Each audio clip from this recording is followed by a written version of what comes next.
मनाली जाके वैलेंटाइन मनाते क्या? नमस्कार, आदाब, सत श्री अकाल, गुड मॉर्निंग मेरे प्यारे दोस्तों। आ गया है आपका होस्ट एंड दोस्त अंकित अवस्थी लेकर के ताजा तरीन सवाल जो कि बने हैं कल रात तक की सुर्खियों से। स्वागत है मेरे सभी मित्रों का 11 फरवरी 2022 रियल न्यूज एंड एनालिसिस सभी प्रतियोगी परीक्षाओं के लिए बेहद महत्वपूर्ण। फिर चाहे आप यूपीएससी, एसएससी, बैंकिंग, रेलवे, जिस भी एग्जाम की तैयारी कर रहे हो, यदि वहां पर current affairs with proper analysis पूछा जाता है तो आपका स्वागत है। जल्दी से सेशन को शेयर कर दीजिए और जानना शुरू करिए क्या कुछ खास है आज के सेशन में। शुरुआत करते हैं आज की बड़ी हेडलाइंस के साथ। पहली हेडलाइन बन रही है कि भारत के विदेश मंत्री ऑस्ट्रेलिया की यात्रा पर हैं, क्योंकि वहां पर होने जा रही है क्वाड विदेश मंत्रियों की बैठक। चर्चा करेंगे कि क्वाड विदेश मंत्रियों की बैठक में भी यूक्रेन का मुद्दा उठेगा या नहीं। कारण यह है कि यदि वहां पर मुद्दा उठा तो भारत अपनी एक बहुत बड़ी दोस्ती खो सकता है। चर्चा करेंगे, काफी महत्वपूर्ण और गंभीर विषय है। दूसरी महत्वपूर्ण खबर यूक्रेन से ही जुड़ी है, लेकिन यहां पर दुनियादारी का कहना है, विशेष रूप से अमेरिका के लीड में रहने वाले लोगों का कहना है कि क्यों ना स्विफ्ट से उतार दिया जाए रूस को। स्विफ्ट यहां कार नहीं, एक कम्युनिकेशन की तंत्र है, सिस्टम है। चर्चा करेंगे, बहुत महत्वपूर्ण है। जिस प्रकार से G8 से निकाल के G7 बनाया, यदि स्विफ्ट से रूस को निकाल दिया तो रूस क्या घुटने के बल गिर जाएगा? आज के सेशन में आप सीखेंगे, बहुत ज्यादा महत्वपूर्ण होने वाला है। इसी प्रकार से प्रधानमंत्री जी का भाषण इन दिनों काफी ट्रेंड कर रहा है, क्योंकि मोदी जी ने राष्ट्रपति के धन्यवाद अभिभाषण के बाद में लोकसभा और राज्यसभा दोनों के अंदर अपना अपना भाषण दिया। उन भाषणों में उन्होंने एक लाइन तेलंगाना के गठन के ऊपर कह दी, जिसकी वजह से तेलंगाना की सत्तारूढ़ पार्टी नाराज हो गई, प्रिविलेज मोशन लाना चाहती है। तो आज के सेशन में हम चर्चा करेंगे कि आफ्टर ऑल प्रिविलेज मोशन होता क्या है, प्रिविलेज मोशन लाया कैसे जाता है, क्या परिणाम निकलते हैं, बहुत ही इंपॉर्टेंट है। साथ में तेलंगाना की कहानी भी आपको आज के सेशन में बताई जाएगी। ठीक इसी प्रकार से सुप्रीम कोर्ट ने हाल ही के अंदर एक 7 साल की बच्ची से रेप करने वाले अपराधी की सजा मृत्यु दंड से घटाकर 30 साल की कर दी। यानी कि उसको फांसी लगनी थी, लेकिन 30 साल कर दी। एक बहस छिड़ गई, क्योंकि अल्टीमेटली सुप्रीम कोर्ट ने कहा कि मृत्यु दंड देना ही समाधान नहीं है। चर्चा करेंगे कि साहब मृत्यु दंड का विकल्प बन सकती है क्या आजीवन कारावास, या फिर सुप्रीम कोर्ट मृत्यु दंड देने से बचना चाहती है? क्या है ये पूरी कहानी, आज के सेशन में काफी गंभीर विषय के रूप में चर्चा की जाएगी। हाल ही में सरकार के द्वारा संसद में आंकड़े पेश किए गए और कहा गया कि हाल ही के दशकों के अंदर सबसे ज्यादा सुसाइड अनएम्प्लॉयमेंट के कारण अगर हुई है तो वो 2020 में हुई है। क्या यही कारण है कि सरकार के द्वारा मेंटल हेल्थ के लिए टेली मेंटल हेल्थ प्रोग्राम चलाए गए हैं? आज के सेशन के अंदर हम आपसे जिक्र करेंगे काफी महत्वपूर्ण गंभीर विषयों के ऊपर। इसी प्रकार से अन्य खबरों के अंदर गुलमर्ग दुनिया में सबसे बड़े इग्लू कैफे के लिए जाना जाएगा। इग्लू कैफे यानी कि आप बर्फ के अंदर जाकर के बैठ पाएंगे। ठीक इसी प्रकार से सेल्स फोर्स अध्ययन के अनुसार डिजिटल कौशल तैयारी के अंदर भारत नंबर 1 रहा है। विश्व दलहन दिवस 2022 10 फरवरी को मनाया जा रहा है। साथ में भारत का पहला बायोमास आधारित हाइड्रोजन संयंत्र मध्य प्रदेश के अंदर स्थापित होगा। 2021 में आरबीआई सोने का दूसरा सबसे बड़ा खरीदार बना है। यूएनईपी ने माझी वसुंधरा कार्यक्रम का समर्थन करने के लिए महाराष्ट्र के साथ समर्थन किया है। 18वां स्वर्गीय माधवराव लिमये पुरस्कार नितिन गडकरी को दिया गया है। साथ में अटल सुरंग वर्ल्ड बुक ऑफ रिकॉर्ड्स के अनुसार 10,000 फीट की ऊंचाई पर दुनिया की सबसे लंबी राजमार्ग सुरंग के रूप में प्रमाणित कर दी गई है। इसके साथ साथ वरिष्ठ नौकरशाह एस किशोर को एसएससी का नया अध्यक्ष नियुक्त किया गया है। एसएससी वालों के लिए काफी इंपॉर्टेंट है एस किशोर का नाम, इनसे उम्मीदें होनी चाहिए। इसरो ने 11 पुनः परिक्रमा युद्ध अभ्यास के माध्यम से इनसेट 4B को निष्क्रिय कर दिया है। इन तमाम खबरों का मेरे साथ अध्ययन करने के लिए तैयार हो जाइए। अन्य महत्वपूर्ण जानकारियों में जान लीजिए कि अनअकैडमी पर मेरा कोर्स एसएससी कैटेगरी के अंदर इंडियन पॉलिटी का शाम 7 बजे रेगुलर चल रहा है। Use my referral code Ankit 10 to avail it for the examinations like SSC, state, PCS and defence. मेरा रेफरल कोड अंकित 10 जिसका यूज करके आप किसी भी कैटेगरी में कोई भी सब्सक्रिप्शन लेते हैं 10% का डिस्काउंट मिलता है। आप मुझे टेलीग्राम पर इस जगह से फॉलो भी कर सकते हैं। साथियों, आज के लिए विशेष सूचना, टेक्निकल टीम से निवेदन है कि कमेंट बॉक्स में अभी से इस वीडियो को, इस लिंक को पिन कर दें और क्लास के अंत में भी कमेंट बॉक्स में इसे पिन कर दें। क्या कि आज फ्राइडे के दिन आपके लिए एक टेस्ट रखा गया है 15 मिनट का टेस्ट है, 15 ही सवाल उसमें पूछे गए हैं। आप में से कोई भी विद्यार्थी उस टेस्ट को दे सकता है। 10:15 पर फ्री टेस्ट है। रेफरल कोड अंकित 10 लगा करके आप उस टेस्ट में पार्टिसिपेट करें। इस टेस्ट के माध्यम से आप लोगों को विनर बनने का मौका मिलेगा। व्यक्ति जो आज के दिन, केवल फ्राइडे के दिन टेस्ट है, अनअकैडमी पर यूपीएससी राइज के नाम से लिंक पर क्लिक करेंगे, डायरेक्ट पहुंच जाएंगे। रैंक 1 अगर आप रहते हैं तो 1500 रुपए का गिफ्ट वाउचर, 2 पर रहते हैं तो 1000 रुपए का गिफ्ट वाउचर, और रैंक 3 पर रहते हैं तो 500 रुपए का गिफ्ट वाउचर। इसका अर्थ यह हुआ कि इनका उपयोग करके इतने रुपए का कोई सामान आप परचेज या तो अनअकैडमी से कर सकते हैं या किसी और प्लेटफॉर्म से कर सकते हैं। Use my referral code Ankit 10। Unacademy ने यूपीएससी कैटेगरी में एक चीज और लॉन्च की है, और वो ये है कि जीएस और सीसेट की टेस्ट सीरीज शुरू की गई है।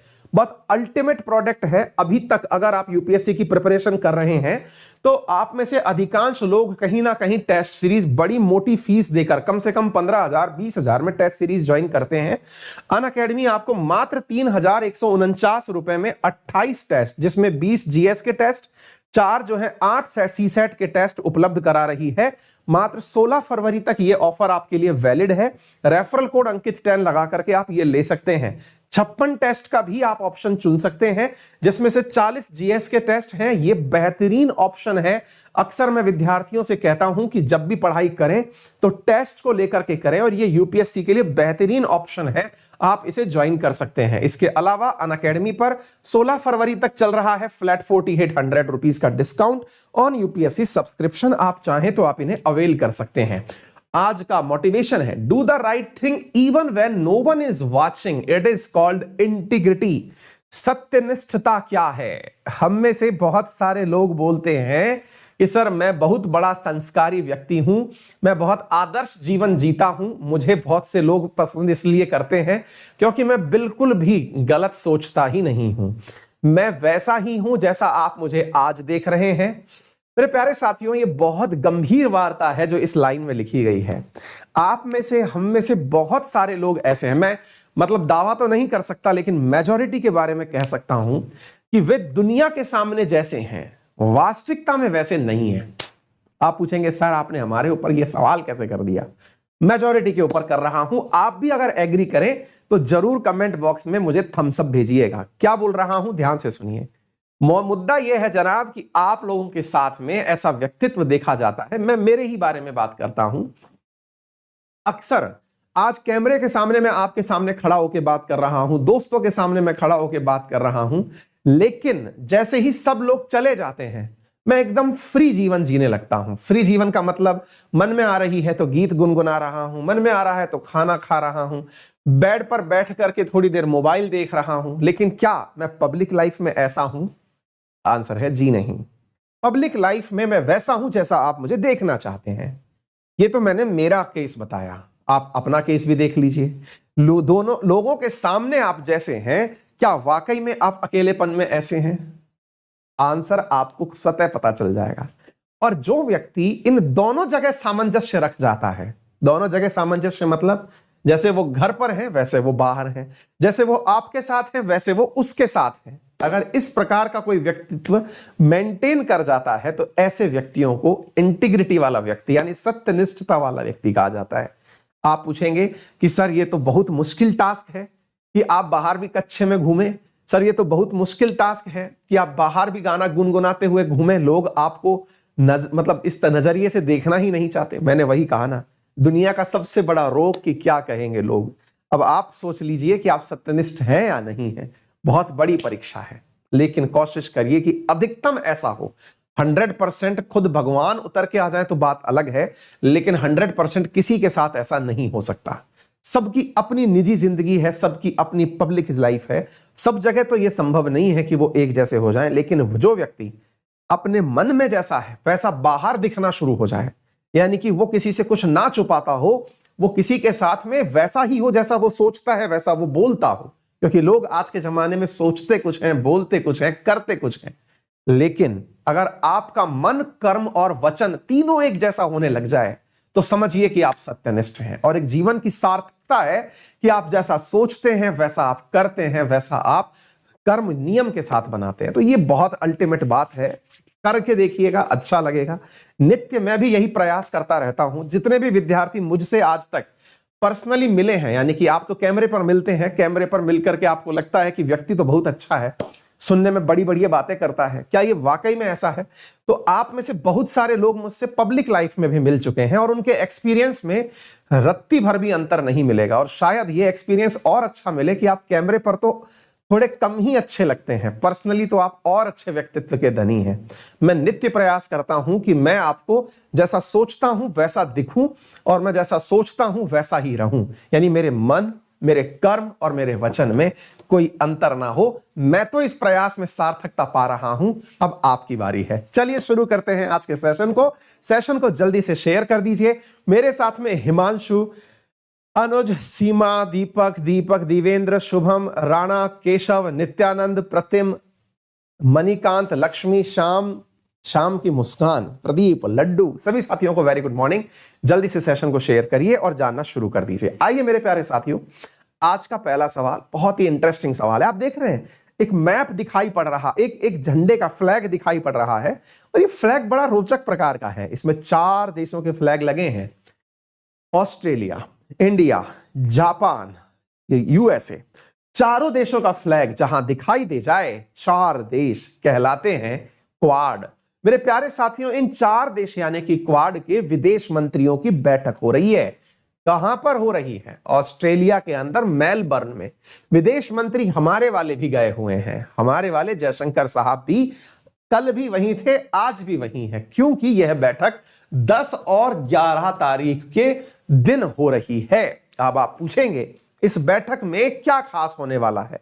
4 देश एक साथ बैठेंगे तो क्या खास होने वाला है? चलिए आज के सेशन में आपको बताते हैं और दुआ करते हैं कि खास तो हो लेकिन एक घटना ना हो। और वो घटना कौन सी? कि भारत के समय या भारत की प्रेजेंस में अमेरिका यहां पर यूक्रेन का मसला ना उठा दे। हालांकि अमेरिका कह चुका है कि हम इस मीटिंग में यूक्रेन के मामले पर भी क्वाड सदस्यों से चर्चा करेंगे। देखना रोचक होगा कि भारत इस मीटिंग में कैसे अपनी इंटीग्रिटी यानी मन, कर्म और वचन के अंदर कैसे एकता बनाए रखता है। बहुत बड़ा चैलेंज है भारत के लिए मेरे प्यारे साथियों, क्योंकि ऑस्ट्रेलिया में हो रही इस बैठक में अमेरिका अपने एक एजेंडे को लेकर पहुंच रहा है। ब्लिंकन साहब यहां पहुंच रहे हैं, क्वाड की मीटिंग हो रही है और चर्चा संभव है यूक्रेन के ऊपर। अब आप पूछेंगे यूक्रेन की चर्चा में हमें दिक्कत क्या है सर? अच्छी बात है ना, अमेरिका आता है, क्वाड की मीटिंग में बोलता है, इंडिया के सामने डायलॉग बाजी करता है, तो अच्छी बात है? जी नहीं, कतई अच्छी बात नहीं है। याद करिए, मैंने आपको मुश्किल से 4 दिन या 5 दिन पहले पढ़ाया है कि भारत ने यूक्रेन के मसले में यूनाइटेड नेशन की सिक्योरिटी काउंसिल में जब वोटिंग हो रही थी तो वोटिंग से अपने आप को अलग कर दिया था, एब्सटेन यानी अब्सेंट कर दिया था कि मैं वोटिंग में पार्टिसिपेट ही नहीं करूंगा। किस वोटिंग में? यूनाइटेड नेशन सिक्योरिटी काउंसिल के अंदर यूक्रेन के मसले पर रूस के साथ बातचीत या रूस के ऊपर एक्शन लेने की बातचीत हो रही थी। तो उस समय पर भारत ने वोटिंग से किनारा करते हुए कहा कि नहीं, मैं इस बात का पक्षधर ही नहीं हूं, मैं तो यह जानना चाहता हूं कि रूस और यूक्रेन का जो मसला है इसको केवल बातचीत से सुलझाया जाए। और भारत ने सजेस्ट किया था कि जो मिन्स्क नामक जगह पर हुआ समझौता था, मिन्स्क 1 और मिन्स्क 2, उन्हीं को अपनाया जाए। याद रखना बच्चों, भविष्य में रशिया यूक्रेन हमने इतनी बार पढ़ा दिया है कि पेपर में तो आएगा ही आएगा। अब पेपर में आएगा तो ऐसे नहीं आ जाएगा कि रशिया यूक्रेन विवाद क्या है, आपसे पूछा जाएगा भारत का स्टैंड क्या है और समाधान क्या है। आपको उस जगह पर कोई समाधान प्रस्तावित नहीं करना है कि रशिया को पीछे हट जाना चाहिए, कि यूक्रेन को नाटो से दोस्ती हटा लेनी चाहिए, कि दुनिया वालों को भी समझना चाहिए। कुछ नहीं, आपको कोई बात नहीं बोलनी है। आपका बोलने वाला जो आंसर है ना, वो केवल इतना होना चाहिए कि भारत का ऑफिशियल स्टेटमेंट था यूएन में। क्या था? यूएन में भारत ने कहा था कि दोनों देशों को मिन्स्क नामक स्थान पर हुए अपने एग्रीमेंट पर टिके रहना चाहिए। और मिन्स्क एग्रीमेंट 1 और 2 बार बार रेफरेंस में इंडिया देता रहा है, जिसमें दोनों देशों ने एक दूसरे पर विश्वास व्यक्त किया था और डिप्लोमेटिक डायलॉग के माध्यम से ही समाधान खोजने की बातें की थी। तो ये ध्यान रखना है, ऐसा नहीं है कि आप उसमें ऐसी सलाह देने लग जाएं, आपको लगे कि दुनिया वालों को अगर मेरी बताई हुई सलाह पता चल गई तब तो एकदम दुनिया में शांति स्थापित हो जाएगी। ऐसा कतई नहीं है। दुनिया को सबको सब कुछ पता है, सारे समाधान जैसे आपके पास हैं ऐसे वो जो लोग लड़ने के लिए बैठे हैं उनको भी पता है कि कैसे कर सकते हैं इलाज इसका। लेकिन फिर भी युद्ध को बढ़ाने का प्रयास चल रहा है। दुनिया में इस समय सबसे हॉस्टाइल जो सिचुएशन है ना, वो रशिया और यूक्रेन की ही हो रखी है। ऐसी स्थिति में अमेरिका दुनिया भर में अपनी जनमत को, या ये समझिए कि अपने समर्थन में लोगों को जुटाने लग रहा है। और अमेरिका द्वारा जब ये जुटाने का कार्यक्रम चल रहा है, इसमें ये अपने साथ में यूरोपियन यूनियन से बातचीत कर चुका है, नाटो देशों के साथ बातचीत कर चुका है। अब बारी क्वाड की है। क्वाड बोले तो ऑस्ट्रेलिया, जापान, इंडिया और यूएस, जिन्होंने लास्ट ईयर सितंबर में ही अपने राष्ट्राध्यक्षों को बिठा करके एक बातचीत की थी। बातचीत के दौरान भारत के संबंध में इंडो पैसिफिक क्षेत्र में शांति कैसे स्थापित की जाए, वैक्सीन की उपलब्धता कैसे निर्धारित की जाए, साथ में अंतरराष्ट्रीय रूप से क्वाड का महत्व कैसे स्थापित किया जाए, प्रमुख मुद्दों पर लास्ट ईयर बातचीत हुई थी। लेकिन अब मुद्दा कुछ और है। अब मुद्दा यह है कि अमेरिका इस मंच का उपयोग यूक्रेन विवाद पर भी करना चाहता है। ऐसे विवाद पर करना चाहता है जिसमें कि भारत ने पहले ही वोटिंग देने से इनकार कर दिया, कह दिया था कि हम बातचीत से ही समाधान चाहते हैं। विचार करिए कि अमेरिका इस मीटिंग में भी अगर यूक्रेन विवाद उठा दिया, क्योंकि चर्चा हो रही है कि अमेरिका इस मंच का दुरुपयोग करेगा, और अगर ऐसा होता है तो फिर अपने आप में क्वाड को लेकर के चीन की और रूस की जो हमारे खिलाफ टिप्पणी थी, क्योंकि ये तो पहले ही कह चुके थे कि क्वाड कुछ और नहीं अपितु एक्सटेंडेड नाटो है। एक्सटेंडेड नाटो है का मतलब यह हुआ कि नॉर्थ अटलांटिक ट्रीटी ऑर्गेनाइजेशन में जैसे अमेरिका अपने साथ कुल मिलाकर 30 देशों को एक साथ एकजुट रखता है, हर मुद्दे पर साथ लेके चलता है, भारत को नाटो में डालने के लिए उसने क्वाड का गठन किया है। और भारत हमेशा इनकार करते हुए रहा है और यह कहा है कि हम तो इंडो पैसिफिक क्षेत्र के अंदर स्थायित्व चाहते हैं, इसलिए हमने क्वाड बनाया है। कहने का मतलब यह है कि नाटो से बचता हुआ भारत क्या वाकई में नाटो की चपेट में आ जाएगा? नाटो से हम बचना क्यों चाहते हैं? ऐसी कौन सी नाटो के अंदर कीलें लगी हुई हैं? मुद्दा यह है जनाब, भारत चाहता है कि वो अपने आप को एक शक्ति के रूप में दिखाए, किसी के ग्रुप में जाके ना बैठ जाए। मतलब यह है, भारत यह चाहता है कि ना तो हम नाटो का अर्थ समझें। नाटो क्यों? क्योंकि नाटो का नेता जो है वो अमेरिका है। उधर ना ही हम WTO, वार्सा ट्रीटी ऑर्गेनाइजेशन, जो कभी हुआ करता था आज नहीं है, जो कि कभी USSR के नेतृत्व में गठबंधन या गुट हुआ करता था, हम ना तो उसमें गए, ना ही वो WTO के खत्म होने के बाद जो रूस के द्वारा सो कॉल्ड अपने जैसे देशों का जो संगठन बनाया जा रहा है, ना हम उसमें गए। हमने दोनों के साथ सामंजस्य रखा, क्योंकि हम अपनी इंडिविजुअल एग्जिस्टेंस को भी पहचान देना चाहते हैं। हम बताना चाहते हैं कि आप दोनों के साथ रहते हुए भी हम दोनों के मित्र रह सकते हैं, क्योंकि हम अपने आप में एक अलग बनती हुई, उभरती हुई शक्ति हैं। ऐसी स्थिति के अंदर हम किसी ग्रुप में ना जाते हुए कहीं लपेटे में तो नहीं आ जाएंगे। अब यह सवाल हाई इसलिए हो जाता है क्योंकि एंटनी ब्लिंकन जिस समय पर ऑस्ट्रेलिया आ रहे हैं, उससे कुछ ही दिनों पहले पुतिन जो है वो चीन आए हुए थे, और चीन आकर के उन्होंने बीजिंग में बैठ करके शी जिनपिंग के साथ बातचीत करते हुए ताइवान के मसले पर चीन का समर्थन किया था, और बदले में वो चीन से अपने साथ एक वादा लेके चले गए। और वो वादा था क्या? यदि यूक्रेन का क्राइसिस होता है तो हम रूस का समर्थन करेंगे। मतलब यह हुआ, एक हाथ दे और एक हाथ ले का जो विचार था वो रूस और चीन के बीच तो हो गया। अमेरिका इसी इमोशनल गेम का फायदा उठाने आ रहा है। कहना चाहता है कि देख लो इंडिया वालों, चीन और रूस ने तो दोस्ती कर ली एक दूसरे के मुद्दे पर समर्थन करने की, क्या तुम अब हमारा साथ देना चाहते हो? यूक्रेन के मसले पर जिस प्रकार चीन चाइना के साथ, चीन जो है वो रूस के साथ जाकर बैठ गया, क्या इंडिया अमेरिका का साथ देना चाहेगा यूक्रेन के मसले पर? इंडिया के लिए यह परीक्षा की घड़ी है। आप में से भी कुछ विचारक होंगे जो अपने अपने विचार देना चाहेंगे कि सर इंडिया को यूं करना चाहिए, इंडिया को यूं करना चाहिए। मैं अपना विचार आपके सामने रखता हूं। अपना विचार इसलिए रख रहा हूं क्योंकि ये मेरा है भी नहीं, ये TN तिरुमूर्ति का है, SN तिरुमूर्ति का है, जिन्होंने UN में बैठकर इंडिया का विचार रखा था। हमारा मतलब होना चाहिए India must deny, India must deny किसी भी ग्रुप में बैठने से साफ इनकार करना चाहिए और इंडिया को केवल एक लाइन बोलनी चाहिए और वो ये है कि आपसी बातचीत से समाधान निकालिए, किसी को भी पंच मत बनाइए।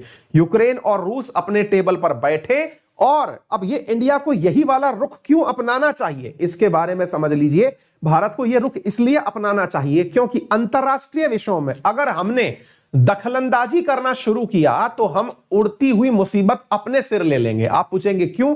क्योंकि फिर भारत पाकिस्तान के मसले पर आज जो देश चुप बैठे हैं वो देश भी अपनी इंटरफेयर देना शुरू करेंगे, अपनी राय देना शुरू करेंगे और उस स्थिति को हम मैनेज नहीं कर पाएंगे। विचार करिए कि अब भारत के कश्मीर के मुद्दे पर जहां आज सभी देश चुप हैं, सभी बड़े देश कुछ भी नहीं बोलते, चाहे अमेरिका हो, चाहे रशिया हो, चाहे चाइना हो, किसी का कोई स्टैंड उस पर नहीं आता, कोई भी डायलॉग नहीं आता। लेकिन यदि भारत ने किसी दूसरे देश के इंटरनल मैटर पर बोलना शुरू किया तो वे लोग भारत के अपने इंटरनल मैटर को बहुत ज्यादा पब्लिक कर देंगे और पब्लिक सेंटिमेंट्स की वजह से भारत खुद प्रभावित होता है। यह तो हमने मल्टीपल टाइम देखा है। तो अंदाजा लगा लीजिए कि एक हाथ दे और एक हाथ ले वाली जो विचार है यह भारत के लिए कितना सही होगा। कहते हैं जिनके घर शीशे के हों वो दूसरे के घर पत्थर नहीं मारा करते। भारत को भी संभल के गेम खेलना चाहिए। यह है जनाब बातचीत। तो 10 और 11 तारीख को मीटिंग चल रही है। दुआ मनाइए कि ऑस्ट्रेलिया के अंदर सब कुछ सही रहे, किसी तरह की कोई बातचीत ऐसी ना हो। तो भैया ये चारों लोग जो हैं आज बढ़िया से टेबल टॉक करेंगे। अगर कुछ सिग्निफिकेंट रहता है इन चारों की बातचीत में तो मैं जरूर आपके सामने शाम तक इशू के अंदर ले आऊंगा। लेकिन अगर यहां पर कुछ सिग्निफिकेंट नहीं रहा तो फिर मैं आपको नहीं बताऊंगा। अगर कुछ इन दोनों के बीच बातचीत में कुछ निकलता है खास तो मैं जरूर बताऊंगा। ये सारी न्यूज की कटिंग्स है, इन सब का समराइज करके मामला मैंने बोल दिया है। क्या इंडो पैसिफिक क्या है, कंटेंट आपको मेरी क्लास पूरी होने के बाद में मिल जाएगा। टेलीग्राम पर अंकित अवस्थी सर के नाम से सर्च मार लेना। ये हम लोग आपको ऑलरेडी बता चुके हैं, ठीक है ना। ये सब चीजें मैं करा चुका हूं, आपको ये सब चीजें मिल जाएंगी। जो बातें मैंने बोली सब विद एविडेंस यहां पर चिपकी हुई हैं, आप उनको खोज लीजिएगा। अब इसी का पार्ट 2 एक्टिवेट करते हैं, लेकिन उससे पहले आपसे निवेदन करते हैं, सेवा में श्रीमान हमारे सेशन को शेयर कर दीजिए। सेवा में श्रीमान हमारे सेशन को शेयर कर दीजिए, ठीक है ना। चलिए शेयर करिए और आगे बढ़िए। अब मुद्दा इसी का पार्ट 2 एक्टिवेट होता है क्वेश्चन नंबर 2 के अंदर। दुनिया में एक और बातचीत चल रही है। क्या बातचीत ये चल रही है कि क्यों ना रूस को स्विफ्ट से उतार दिया जाए। मजेदार बात यह है कि यह मारुति सुजुकी की स्विफ्ट नहीं है। बोले तो ये स्विफ्ट कुछ और है। क्या है वो तो आज के सेशन में सीखेंगे। लेकिन चर्चा चल रही है विशेष रूप से अमेरिका के अंदर कि रूस को स्विफ्ट से उतार दो। आप पूछेंगे यार ये है क्या, मसला क्या है और क्यों उतार दो। बोले अगर स्विफ्ट से उतार दिया ना तो जनाब रूस जो है वो घुटने के बल बैठ जाएगा। बोले ऐसा क्यों। बोले यूक्रेन के मसले पर उसने दुनिया को थका रखा है तो इसको स्विफ्ट से उतार दो। बोले कैसे थक जाएगा बताओ तो सही। क्या कोई और भी चीज, कोई और भी देश है क्या जिसको स्विफ्ट से उतार दिया था। बोले हाँ, ईरान को उतारा था 2018 में स्विफ्ट गाड़ी से। बोले तो देखा नहीं क्या हालत हो गई उसकी, पूरा फॉरेक्स रिजर्व लगभग खाली सा हो गया। बोले अच्छा तो ये कोई तगड़ी चीज है फिर स्विफ्ट। बोले बिल्कुल है। तो क्या है ये स्विफ्ट, आइए बताते हैं। इकोनॉमिक्स का बहुत ही अल्टीमेट कंसेप्ट है, ध्यान से समझिएगा। इकोनॉमिक्स भी है, इंटरनेशनल रिलेशन भी है, जियोपॉलिटिक्स भी है। आइए आनंद लीजिए। क्या है ये पूरी कहानी, एक बार के लिए एक लाइन सीख लीजिए, बस फुल फॉर्म याद कर लीजिए। यहां पर ये वाली जो स्विफ्ट है ना, ये मारुति सुजुकी की स्विफ्ट नहीं है, ना डिजायर है ना कुछ है, ये कुछ और है। क्या है स्विफ्ट की फुल फॉर्म पढ़िए, society for world wide internet financing telecommunication. बहुत भारी है सर, एक बार फिर से देखिए। सोसाइटी बोले तो एस, स्विफ्ट के अंदर W world wide, I interbank, F financial and telecommunication. देख लीजिए SWIFT, society for world wide interbank financial telecommunication, that is Swift. इसका मुख्यालय है बेल्जियम के अंदर। देख लीजिए बहुत ज्यादा इंपॉर्टेंट है। अब ये क्या है आइए हम आपको बताते हैं। आप में से किसी कलाकार ने कभी किसी बैंक में से दूसरी बैंक में पैसे ट्रांसफर किए होंगे। अब ये मत कहिएगा कि सर नहीं किए तो अनअकैडमी का सब्सक्रिप्शन लो, पैसा ट्रांसफर करके सीख तो लो कम से कम कि कैसा होता है ये सब काम। फिर भी कभी ना कभी तो कोई ना कोई ट्रांजैक्शन आपने किया होगा जिस ट्रांजैक्शन में आपके पास एक ओटीपी नामक चीज आई होगी, वन टाइम पासवर्ड आया होगा, जिस ओटीपी को आप दबाते हैं, डालते हैं और फिर आपका ट्रांजैक्शन सक्सेसफुल कहा जाता है। कुछ किया है कभी ऐसा? मान लीजिए कि ऐसा अगर आपको करने का मौका मिले तो मैं दे देता हूं मेरा अकाउंट नंबर, उसमें ट्राई कर लीजिएगा। यह सीखने के लिए ही सही कि चलो सर सीखते हैं कि ओटीपी क्या होता है, और मुझको नहीं तो अनअकैडमी को ट्रांसफर करके देख लीजिएगा, उससे समझ में आ जाएगा कि कैसे पैसे ट्रांसफर होते हैं। हाँ, लेकिन पूरा नहीं करना है अनअकैडमी को, अंकित 10 लगा के करना है, उससे 10% पैसा बचेगा आपका, समझे? चलिए तो फिर आगे सुनिए। तो कहानी क्या है, अगर एक बैंक से दूसरे बैंक में आप ट्रांसफर पैसा कर रहे हैं या कोई भी फाइनेंशियल ट्रांजैक्शन आप करते हैं तो एक ओटीपी, वन टाइम पासवर्ड आता है। ये तो इंडिया की कहानी है, लेकिन आप सोच के देखिए कि मैं यहां पर बैठा हुआ हूं एसबीआई बैंक का क्लाइंट बनके, हैं?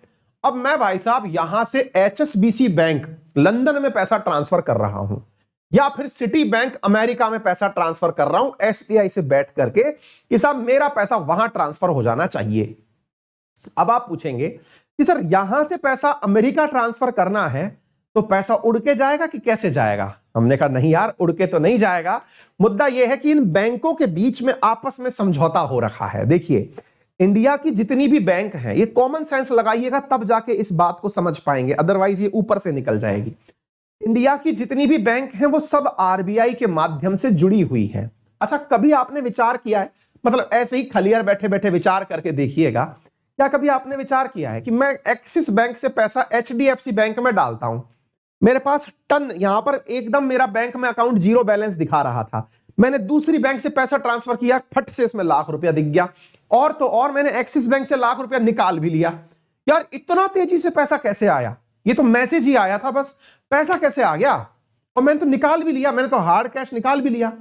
ये कैसे हुआ? ये ऐसे हुआ कि जो आपकी सेंट्रल बैंक है ना, वो सेंट्रल बैंक कहती है कि कोई बात नहीं, अगर एक्सिस बैंक में से कोई 1 लाख रुपए निकाल रहा है, एचडीएफसी के माध्यम से ट्रांसफर होकर इधर आया है, अगर ये पैसा तुम्हारे पास नहीं आया तो हमसे ले लेना। गारंटी जुड़ी हुई है बीच में, सब बैंक आपस में एक दूसरे से कनेक्टेड हैं, क्योंकि आरबीआई ने सबको कनेक्ट कर रखा है कि ये नहीं है कि एक बैंक का पैसा दूसरे में से निकलता जा रहा है, एक बैंक खाली हो गई। नहीं नहीं नहीं, ऐसा कुछ भी नहीं है। तो बोले फिर, तो इसका मतलब यह हुआ कि ये सब की सब एक कनेक्टिविटी से कनेक्टेड है। इंडिया के अंदर तो समझ में आ गया, लेकिन सर सोच के देखो कि मैं इंडिया से पैसा ट्रांसफर करता हूं, 1 सेकंड में मेरा पैसा ट्रांसफर हुआ अर्जेंटीना की बैंक में या ब्राजील की बैंक में, और मेरे घर का कोई मेंबर ब्राजील में खड़ा हुआ है, उसने खट से 10 लाख रुपए वहां से निकाल लिए। तो इन पूरी दुनिया की बैंकों का बैंक कौन है? सोचने की बात है ये। अगर आप सोचोगे तो फिर आपको पता चलेगा यार ये तो गजब बात है। मैंने अगर यहां से $1 लाख ट्रांसफर मार दिए, अमेरिका में $1 लाख कोई निकाल ले रहा है, गारंटी में कौन है बीच में? गंभीरता समझ रहे हैं आप? मुद्दा बहुत गंभीर है भाई। पैसा किस तरह से मांगोगे एक दूसरे से? अगर मान लीजिए सिटी बैंक वाले एसबीआई से मांगने आए कि भाई मैंने तो वहां पे पैसे निकाल के दे दिए, मुझे पैसे दे दो, और इधर की तरफ एसबीआई कह दे कौन सिटी बैंक, चल यहां से, कुछ नहीं दे रहे। किसने कहा? किसी ने फर्जी गेम खेल दिया आपके साथ। तो गारंटी जैसी कोई चीज होनी चाहिए ना, होती है। जैसे वन टाइम पासवर्ड इंडिया में होता है, ऐसे ही 8 अंक का एक पासवर्ड चलता है इंटरनेशनली, वो स्विफ्ट पासवर्ड होता है। बोले उसमें क्या होता है? उसमें यह होता है जैसे आप पैसे ट्रांसफर करते समय अकाउंट में अपना बैलेंस डालते हैं, अकाउंट नंबर डालते हैं, वैसे ही वो आपको पासवर्ड डालना पड़ता है। आप ट्रांजैक्शन करेंगे, टक से आपके मोबाइल पर एक 8 नंबर का डिजिट आएगा, या तो 8 नंबर का आएगा या 11 नंबर का डिजिट आएगा। आप उसे जब डालते हैं तो इसका अर्थ हुआ कि दोनों बैंकों ने, एसबीआई वर्सेस सिटी बैंक, दोनों ने एक दूसरे से कंफर्म कर लिया। क्या कंफर्म कर लिया? कि हां भाई ये बंदा आप ही की बैंक का है, ये आंक जो मैंने डिजिट डाली है ये इसका कंफर्मेशन है कि कल को मैं तुमसे जब पैसा मांगने आऊं कि भाई साहब लाख रुपया दे दो, मैंने आपके बंदे को लाख रुपया दे दिया, तो आप मना नहीं करोगे। ये गारंटी है, इसी गारंटी को स्विफ्ट कहते हैं माननीय। तो बोले सर ये तो गजब की चीज है, मतलब मैं देश में यहां से बैठा बैठा दुनिया की किसी भी बैंक में पैसा ट्रांसफर कर सकता हूं। मैंने कहा बिल्कुल कर सकते हो, प्रोवाइडेड आपके जेब में पैसा हो, या फिर दूसरे बैंक से बैठा कोई बंदा मेरे यहां ट्रांसफर कर सकता है, प्रोवाइडेड उसकी जेब में पैसा हो। बोले ये तो बहुत शानदार चीज है। इसमें गारंटी भी जुड़ी हुई है। मैंने कहा यार ये एक दिन में नहीं जुड़ी, सोच के देखो 200 देशों ने, खुद यूएन में 193 देश रजिस्टर्ड है, उसके बावजूद भी कुछ छोटे मोटे देश अपने जो नित्यानंद का कैलासा टाइप के देश भी शायद होंगे इसमें। मतलब यह है कि 200 के आसपास देश इस पूरे कार्यक्रम में आपस में जुड़े हुए हैं, जिसका नेटवर्क हेडक्वार्टर बेल्जियम में है। यह है स्विफ्ट टेक्नोलॉजी। आई बात समझ में? जिसके अंदर यह कहा जाता है कि यदि कोई बैंक आपस में कनेक्शन रखना चाहती है तो 200 देशों की बैंकों को आपस में जोड़ रखा है इस टेक्नोलॉजी ने। यानी कि आपके ट्रांजैक्शंस कहीं से भी कभी भी कैसे भी हो सकते हैं। अब विचार करिए कि मैं एसबीआई को इस स्विफ्ट नेटवर्क से हटा दूं कि जाओ एसबीआई वालों ऐश करो, बहुत हुआ सम्मान। अब भाई मैंने एसबीआई को उसमें से हटा दिया, एसबीआई को हटा दिया, बैंक के तो 199 में आपस में जुड़ी रह गई, या समझिए इंडिया को हटा दिया। आप सोचो कि इंडिया का कोई व्यक्ति विदेश से पैसा भेजना चाहेगा इंडिया में, तो भेजेगा कैसे? आप सोचो कि इंडिया में कितना सारा विदेशी धन आता है जिसको फॉरेन रेमिटेंसेस के नाम से आप जानते हैं। आएगा ही नहीं जनाब, कोई जेब में थोड़ी रख के लाता है। जेब में डॉलर रख के लाओगे कस्टम वाले पकड़ लेंगे, कैश लेके चल नहीं सकते हैं आप। तो फिर तो ऐसी स्थिति में आना पैसा बैंक से ही, आपके अकाउंट में पैसा ही नहीं आ रहा है, नप गए हैं। दूसरा देखिए, अगर आप कोई भी चीज लेकर के आना चाह रहे हैं, चाहे शेयर मार्केट में लगाने के लिए एफडीआई है या एफपीआई है, जो भी लेके आ रहे हैं, कुछ नहीं ला पाएंगे, अकाउंट में पैसा ही ट्रांसफर नहीं कर पाएंगे अगर मैंने स्विफ्ट से बाहर हटा दिया तो। आपको पता है ईरान के साथ किया था ऐसा, 2018 में ट्रंप के दबाव में ईरान को स्विफ्ट से हटा दिया। बेचारे अपनी करेंसी बदल के टोमान रखने पर मजबूर हो गए थे, याद है? हालत इतनी खराब हो गई कि पैसा आ ही नहीं रहा विदेश से। अब सोचो ईरान तेल बेचने के लिए आ रहा है, अच्छा कॉमन सेंस लगाओ, ईरान अपना तेल लेके इंडिया बेचने आ रहा है, इंडिया आ तो गया लेकिन इंडिया वाले अपना पैसा ईरान को दे ही नहीं पा रहे। फिर आप कहेंगे सर जहाज में रख के भेज दो ना, क्या बुराई है? बुराई तो नहीं है महाराज, लेकिन विचार करो, एक जहाज तो पैसे लेके आ रहा है, एक जहाज तेल लेके जा रहा है, मतलब पैसा उड़ उड़ के जा रहा है ना। टेक्निकली 200 देशों के साथ कैसे ट्रांजैक्शन करोगे? इतनी बड़ी आबादी को कैसे मैनेज करोगे? आपका हर देश के साथ व्यापार है, पैसा लेके कैसे, मतलब रोकड़ा रोकड़ा खेलोगे क्या? आपको तो वैसे ही सैंक्शन लगा रखा है, ट्रेड सैंक्शन लगा रखा है। अब आई बात की गंभीरता समझ में। मतलब यह है कि पैसे का ट्रांसफर ही नहीं हो पाएगा। आप माल बेच भी सकेंगे तो करेंगे क्या? अब सोचो यदि यूक्रेन संकट बढ़ता है तो रशिया को मारने का इन्होंने तरीका ढूंढा है कि रशिया का शिकार कैसे किया जाएगा। रशिया का ट्रांजैक्शन होल्ड पर कर दो, फिर चाहे चाइना से ये कितने ही बिलियन की डील कर ले कि भाई तेल के पहुंचाएंगे कि गैस पहुंचाएंगे, पैसा लाएंगे कि कुछ लाएंगे। जब भाई साहब इसको स्विफ्ट से उतार दोगे, स्विफ्ट से उतार दोगे तो फिर इसके तो ट्रांजैक्शंस सारे की सारे अटक जाएंगे, केवल रशिया की बैंक ही केवल उसके पास रह जाएंगी, सब मामला बर्बाद हो जाएगा। अगर आप समझ गए हैं तो आनंद लीजिए और थम्स अप कर दीजिए अगर समझ गए हैं तो, है? और सेशन को शेयर करने का ऑप्शन भी आता है, दबा दिया करो कंजूसों। Society of world wide interbank financial telecommunication SWIFT जो है उसके बारे में मैंने आपको बता दिया। अगर कुछ ऐसा हुआ तो kick Russia out of Swift, ये साहब वेस्टर्न कंट्रीज की आपस में वो चल रही है, मतलब आपस के अंदर डिमांड चल रही है कि अगर ऐसा हो जाए कि बोले तो यूक्रेन कहता है कि रशिया को डिस्कनेक्ट कर दीजिए, आप स्विफ्ट से उतार के फेंक दीजिए। तो क्या है स्विफ्ट? अब समझ में आ गया होगा। एक व्यक्ति अगर दूसरी व्यक्ति को पैसे ट्रांसफर करना चाहता है तो ऐसी स्थिति के अंदर जो है, अगर एक व्यक्ति दूसरे व्यक्ति को पैसे ट्रांसफर करना चाहता है तो ऐसी स्थिति के अंदर जो है वो बैंकों के साथ में जो कोड शेयर करता है वो स्विफ्ट कोड होता है। ये 8 अंक का भी हो सकता है, 11 अंक का भी हो सकता है, और इस पूरी प्रक्रिया को इस प्रकार से लिया जाता है। तो इंटरबैंक फाइनेंशियल टेलीकम्युनिकेशन है, इसकी पूरी परिभाषा फुल फॉर्म याद कर लेना। सबसे पहले इसकी शुरुआत 1973 के अंदर की गई थी, बाद में 1977 में फुल स्विंग से चलने लगा। अब कम से कम 518 दुनिया भर के इंस्टीट्यूशन है जो इसकी वजह से आपस में जुड़े हुए हैं। एक विद्यार्थी लिख रहा है रशिया फंस गई गुंडों के बीच, रजिया की जगह रशिया। क्या गजब का इंटेलेक्चुअल लेवल है आप लोगों का, मजा आ गया। Based in Belgium, Swift is on, ये समझ में आ गया क्या कहानी है, तो हमने सब बता दिया। बेल्जियम में इसका मुख्यालय है। अच्छा ये वैसे था किसका दिमाग, मतलब एक अगर कोई हमसे पूछे कि साहब इतना दिमाग किसमें था कि दुनिया वालों को आपस में जोड़ने के लिए स्विफ्ट टेक्नोलॉजी का उपयोग किया जाए, तो ये साहब 10 देशों का दिमाग था। याद रखना कितने अंकों का होता है ये, 8 से लेके 11 अंकों का होता है। ये जो कोड है इसे बैंक आइडेंटिफिकेशन कोड या स्विफ्ट कोड के नाम से इसे जाना जाता है। और ये 10 देशों का दिमाग था जब इसकी शुरुआत हुई थी, जिसमें से यूके यूएस जैसे बैंक शामिल थे। उससे पहले यूके यूएस के बैंक शामिल थे, मैं बताऊंगा, उन्हें G10 के नाम से जानते हैं। आपको मालूम होना चाहिए कि स्विफ्ट से पहले टेलटेक्स नाम से एक सिस्टम हुआ करता था, जिसके माध्यम से ये सारी जानकारियां एक दूसरे से क्रॉस चेक की जाती थी। आपके दिमाग में एक प्रश्न और बन सकता है, ईरान की कहानी मैंने बता ही दी कि किस प्रकार से हालत खराब हुई थी। शुरुआत करने वाले G10 देश हुआ करते थे जिन्होंने इस क्रियाकलाप को शुरू किया था, जिसमें Belgium, Canada, France, Germany, Italy, Japan, Netherland, United Kingdom, United State, Switzerland, Sweden और यूरोपियन सेंट्रल बैंक शामिल थी। बाद में फिर इसके अंदर इंडिया जैसे देश शामिल हुए, India, Australia, Russia, south Korea.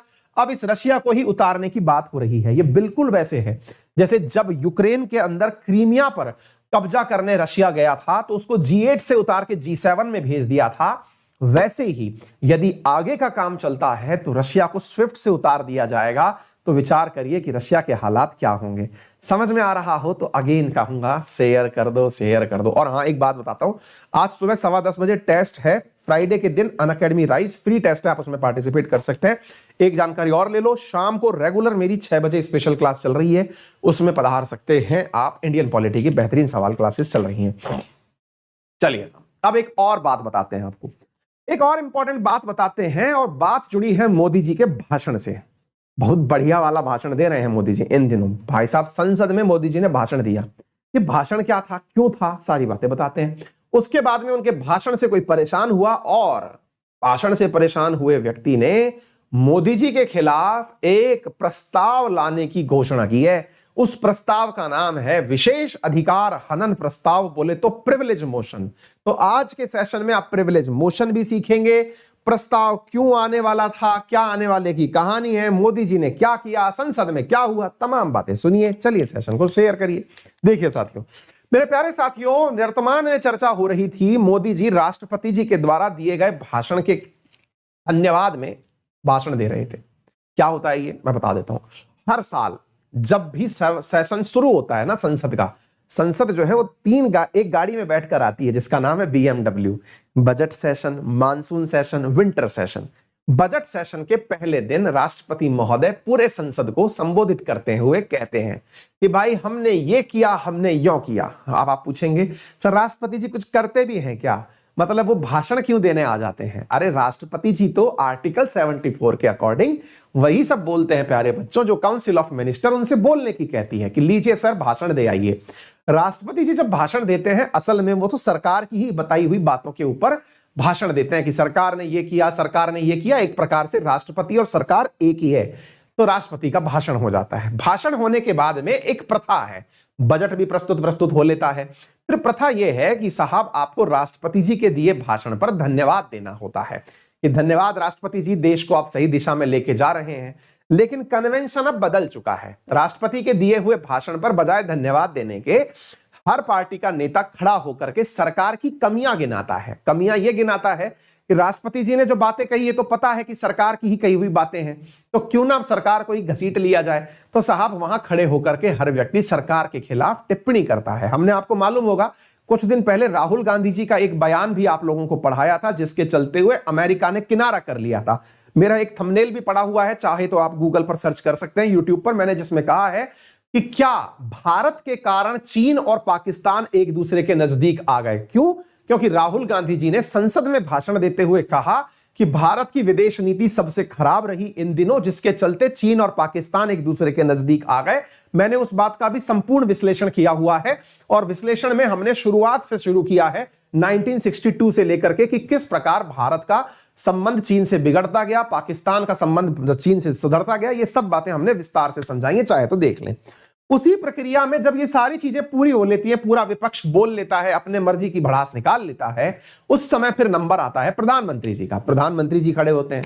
प्रधानमंत्री जी जिन जिन ने जो जो बातें कही उनके ऊपर रिप्लाई देते हैं। रिप्लाई के अंदर का मतलब ये हुआ वो अपने हिस्से की बातें बोलते हैं। ऐसे ही उन्होंने लोकसभा में बात बोली, ऐसे ही उन्होंने राज्यसभा में बातें बोली, दोनों सदनों में जा जाकर घंटे घंटे भर का भाषण दिया। उन्हीं भाषणों में एक लाइन वो बोलते हुए जब निकले तो उन्होंने कहा कि कांग्रेस ने जब तेलंगाना का निर्माण किया तो वो इस प्रकार से तेलंगाना का निर्माण किया कि उस समय पर संसद में लोगों के माइक बंद कर दिए गए कि कोई कुछ बोल ना सके। और जब बिल पास हो रहा था तो बिल पास करने के लिए लोकसभा और राज्यसभा की कार्यवाही को इतना तीव्रता से किया गया, तारीख भी मैं लिख के लाया हूं, 18 फरवरी 2014 को तो लोकसभा में पास करवाया गया, 20 फरवरी को राज्यसभा में पास करवाया गया और 2 जून 2014 को तेलंगाना बना दिया गया। यानी कि एक प्रकार से जब किसी राज्य के बनाने की व्याख्या की जाए तो याद किया जाएगा यूपीए का वो शासनकाल जिस समय पर राज्य बनाने की इतनी तीव्रता दिखाई गई जिससे कि राज्य के साथ में सही व्यवहार नहीं हुआ। अच्छा, अब साहब मोदी जी ने ये जो भाषण दिया, असल में ये भाषण तो था यूपीए के खिलाफ। यूपीए बोले तो ये जो अपनी जो कांग्रेस के संगठन में जो लोग रहते हैं ना, वो अब कांग्रेस के संगठन में इस समय पर जो चंद्रशेखर राव की सरकार तेलंगाना में चलती है, वो भी उस समय यूपीए के ही गठबंधन में हुआ करते थे। तो तेलंगाना की जो टीआरएस पार्टी है, उस टीआरएस पार्टी का एक सांसद मोदी जी के दिए गए इस बयान पर संसद के अंदर प्रिविलेज मोशन लाना चाहता है। अब आप पूछेंगे कि क्या मतलब होता है साहब प्रिविलेज मोशन का? प्रिविलेज मोशन का मतलब होता है कि वो सांसद इस बयान के ऊपर प्रधानमंत्री को डांट पड़वाना चाहता है। अब डांट कौन देगा साहब प्रधानमंत्री को? संसद डांटे प्रधानमंत्री को, यह चाहता है तेलंगाना का एक सांसद। अब आप पूछेंगे कैसे डांटती है संसद? मतलब संसद भी डांट सकती है कि प्रधानमंत्री को? सदन का नेता होता है सर प्रधानमंत्री, क्या बातें कर रहे हो आप? चाय में कुछ मिला तो नहीं रखा? अरे रुको यार, मुद्दा यह है कि साहब संसद डांटती है, इसका मतलब यह हुआ कि once upon a time in the time frame of 1978 Indira Gandhi ji Chikmagalur नाम से जगह से जीत करके संसद पहुंची थी। मैं आपको थोड़ा बताता हूं डांटने का मतलब क्या होता है, मैं बताता हूं, रुकिए। ऐसा नहीं है कि खड़े हो जाओ अब हम डांटेंगे, तुम ये, ऐसा नहीं, रुकिए। तो चिकमंगलूर नाम से जीत करके इंदिरा गांधी जी 1978 में संसद पहुंची थी। अब उस समय पर गृह मंत्री हुआ करते थे ऑनरेबल मिस्टर चरण सिंह जी। होम मिनिस्टर ने इंदिरा गांधी जी के खिलाफ प्रिविलेज मोशन पास करवाया। अच्छा, प्रिविलेज मोशन पास कैसे होता है वो प्रक्रिया भी मैं आपको पूरी बताऊंगा, लेकिन फिलहाल के लिए आप तथ्यात्मक जानकारी ले लीजिए। तो इंदिरा गांधी जी के खिलाफ विशेष अधिकार हनन प्रस्ताव पारित करवाया और इंदिरा गांधी जी को संसद से बाहर का रास्ता दिखा दिया कि आप चले जाइए, आज आप संसद में नहीं बैठेंगे। क्यों नहीं बैठेंगे? क्योंकि आपने अपने अधिकारों का हनन किया है। अब आप पूछेंगे अधिकारों का हनन किया है, ऐसे कौन से अधिकार इंदिरा गांधी जी को मिले हुए थे जो कि उन्होंने हनन कर दिया, जिनका नुकसान कर दिया? उसी के बारे में आ रहे हैं, धीरे धीरे माहौल बनने दीजिए। तो अब आपको एक बात तो समझ में आ गई कि इंदिरा गांधी जी के ऊपर प्रिविलेज मोशन पास भी हुआ था और बाहर भी निकाल दिया गया था। ऐसे ही सुब्रमण्यम स्वामी जी, जो कि बहुत ज्यादा बयानों के लिए जाने जाते हैं, 1976 में उन्होंने किसी बाहर के मीडिया हाउस को एक इंटरव्यू दिया था, जिसके चलते हुए पार्लियामेंट ने उन्हें उनके बयानों के आधार पर, क्योंकि उसकी वजह से संसद की गरिमा को ठेस पहुंची थी, तो सुब्रमण्यम स्वामी जी को भी राज्यसभा से बाहर निकाल दिया गया था। सर बाहर का मतलब क्या है? परमानेंट बाहर निकाल दिया? नहीं, एक दिन के लिए बाहर निकाल दिया। ये बिल्कुल वैसे है जैसे आजकल मेरी बच्चियां मुझसे जब कोई जिद करती हैं, कोई जिद करती है, कोई बात नहीं मानती, तो उसे डांटते हुए मैं एक लाइन बोलता हूं कि चुप हो जाओ, नहीं हुए तो तुमको घर से बाहर निकाल दिया जाएगा। शायद ऐसी डांट आप लोगों को भी पड़ी हो, मुझे तो कई बार निकाला गया है, बाहर खड़ा कर दिया जाता है कि चलो घर से बाहर निकल जाओ। ऐसे अगर संसद से आपको डांट के बाहर निकाल दिया जाए, डांटने का मतलब समझ में आ गया, मान जाओ नहीं तो घर से बाहर निकाल देंगे। फिर ऐसा थोड़ी घर से बाहर निकाल देंगे तो वापस नहीं लेंगे, पनिशमेंट है साहब आपका, बाहर खड़े हो जाइए। एग्जैक्टली जैसे क्लास से बाहर निकालते हैं टीचर आपको, वो समझिए कि आपका प्रिविलेज मोशन है वो, कि आप बैठने के लिए तो फीस दिए थे क्लास में, लेकिन टीचर को आपकी बात पसंद नहीं आई, इसलिए टीचर ने आपको क्लास से बाहर निकाल दिया, जाओ थोड़ी देर बाहर खड़े हो जाओ, निकलो यहां से बाहर। वही एग्जैक्टली प्रिविलेज मोशन है। उम्मीद है कि आप समझ गए हो। ऐसा मोशन प्रधानमंत्री जी के खिलाफ लाना चाहता है तेलंगाना का सांसद। फिर आप पूछेंगे तो सर एक बात बताइए, आता कैसे है ये प्रस्ताव, मतलब कैसे होता है? बड़ी इंटरेस्ट की बात है। क्या ऐसा हो पाएगा? क्या प्रधानमंत्री जी बाहर संसद के खड़े हुए हैं हाथ बांध करके कि सर सॉरी लीजिए हम खड़े हो गए? अब ये तो सोचने वाली बात है, चलिए बताते हैं। तो मेरे प्यारे बच्चों, प्रिविलेज मोशन क्यों आता है इसके बारे में पहले कारण समझते हैं। हमारे हर सांसद को संसद में कुछ गरिमा प्रदर्शित करने के लिए कि भाई तुमको संसद की गरिमा का ख्याल रखना है, तुम संसद में आए हो तो संसद के रीति रिवाजों का, संसद में झूठ नहीं बोलना है, कम से कम यहां सही बातें बोलनी है, इस तरह की कुछ कस्में पहले ही खिलाई जाती हैं। लाने का काम तो राष्ट्रपति का है, लेकिन उसके बिहाफ पर जो स्पीकर होता है वो हर सांसद को कसम खिलाता है, ठीक है। लेकिन उसके बावजूद भी अगर आपने कोई ऐसी बात बोली जो कि संसद के हिसाब से गलत है, बिल्कुल वैसे ही समझो। अपन को टीचर क्लासरूम से बाहर क्यों निकालता था? टीचर क्लासरूम से बाहर इसलिए निकालता था, या तो हम होमवर्क करके नहीं लाए, या फिर हमने किसी को छेड़ दिया, जो क्लास के डेकोरम के हिसाब से जरूरी है, हमने वो काम नहीं किया तो हमको क्लास से बाहर निकाल दिया जाता था।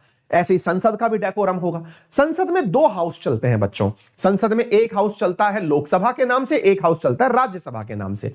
तो जो लोकसभा है ना, उसमें लोकसभा की कार्यवाही कैसे हो इसकी एक किताब लिखी हुई है। उस किताब के अंदर चैप्टर नंबर 20 में रूल नंबर 222 के अंदर लिखा हुआ है। याद कर लीजिएगा, पेपर में पूछा जा सकता है। और जो बातें मैं बोलता हुआ चला जाता हूं उन्हें पेन से लिखते चला करिए। ये मत सोचा करिए कि साहब कोई बात नहीं, अब तो सर बोलते चल रहे हैं, लिखित में तो सब चीजें मिल ही जाएंगी। कई बार नहीं भी मिलती हैं, लिख लिया करिए, छोटे छोटे नोट्स बना लिया करिए। वैसे नोट्स मिलने की जगह अंकित अवस्थी सर नाम से टेलीग्राम चैनल है, उसको लपक लेना। सुनो ध्यान से। अब क्या हुआ, तो साहब एक बात बताइए कि लोकसभा की एक किताब लिखी हुई है, लोकसभा की नियमावली, जिसके अंदर चैप्टर नंबर 20, जिसके अंदर रूल नंबर 222, उस रूल नंबर के अंदर लिखा हुआ है कि अगर कुछ भी गड़बड़ करी तो निकाल देना। ठीक है, तो सर निकाल देना का प्रस्ताव मान लीजिए ये बिल्कुल वैसे हुआ। क्लास में आप बैठे थे, एक बच्चे ने आपकी शिकायत कर दी, सर ये मेरा सर बाल खींच रहा है, सर ये मेरी शर्ट खींच रहा है। ठीक है, ऐसे ही एक सांसद दूसरे सांसद की शिकायत करता है। किससे करता है? तो संसद में टीचर कौन बैठा हुआ है जो बार बार ये कहता है माननीय सदस्य बैठ जाइए, चुप हो जाइए, आपको बोलने का समय नहीं दिया है, माननीय सांसद आप चुप हो जाइए। स्पीकर की बात कर रहे हैं हम। स्पीकर जो कि लोकसभा में बैठा हुआ है, उसके पास शिकायत भेजी जाती है। सुबह 10 बजे से पहले शिकायत करनी होती है आपको कि सर देखिए इन्होंने गलत किया था कल, तो बुलाइए भाई शिकायत लाइए। अब लोकसभा स्पीकर चाहे तो उस शिकायत को लोकसभा में वहीं की वहीं डिसॉल्व कर सकता है कि छोड़ो यार, तुम इसे छोटी छोटी बात लेके आ जाते हो तुम यहाँ गजब। जैसे टीचर नहीं करता है कई बार, किसी को डांटना था कि अरे तुम ऐसे मत करो, कोई बात नहीं, बच्चा है बैठने दो। अच्छा, दूसरी तरफ आप पूछेंगे सर आपने कहा कि राज्यसभा में भी होता है ऐसा, हमने कहा होता है ना, तो राज्यसभा की भी किताब लिखी हुई है, हमने कहा लिखी हुई है, उसके अंदर चैप्टर नंबर 16 के अंदर रूल नंबर 187 में लिखा हुआ है ये सब। यानी प्रिविलेज मोशन संसदीय प्रक्रिया नहीं है, वो संवैधानिक प्रक्रिया नहीं है, संसदीय प्रक्रिया है। ऐसा नहीं है कि आप आर्टिकल में खोजने निकल पड़े कि प्रिविलेज मोशन क्या है। ठीक है, अच्छा तो सर इसका मतलब राज्यसभा में भी शिकायत की जा सकती है, हमने कहा बिल्कुल। तो किससे करें सर? तो हमने कहा राज्यसभा में भी तो बैठता है एक टीचर। बोले क्या है सर वो? हमने कहा यार चेयरमैन होता है वो।